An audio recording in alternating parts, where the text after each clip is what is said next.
Og jeg kommer fordi at vi har en konkurrence, som hedder Danmarks dejligste kastdag. Og hun var en af de første, der skrev til den konkurrence, at det skulle Viola, der skulle have månedens gave. Og titlen er, hvad der jeg kan fortælle. Ja. Jeg vil gerne indstille Viola Kleven, som arbejder i Superstationen i Torv, som Danmarks dejligste kastdame. Hun er aldrig syg, altid glad, siger sin mening, hvis det kan forbedre situationen. Det hører vi så. Og så er hun lynende hurtig, samtidig med, at hun er dygtig. Hun sørger for, at varen ikke bliver smadret eller går i stykker, når de kører hen ad båndet.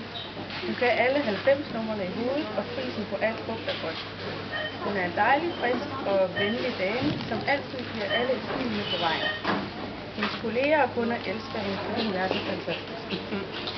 Og man kan være sikker på, at hvis man bliver betjent af hende eller arbejder sammen med hende, så bliver man rigtig godt humør. Det faldt vi jo for. Det kan jeg godt forstå. No. Ja, så vil vi jo gerne have lov at røre fra kalkunen. Jeg første gang Hårde har gået til majestæt. Det er meget stolt af. Værsgo. Mange tak. Og du får den her kurv, fordi at Hårup sammen med forlaget, som de to kommer fra, har lavet den her konkurrence. Og kurven den handler nemlig om det at være kasse. Den er jo. Og så synes vi, at vi fortjener sådan lidt... Hvor blev hun af? Lidt af hvert. Jeg skal på forbrug. Ja.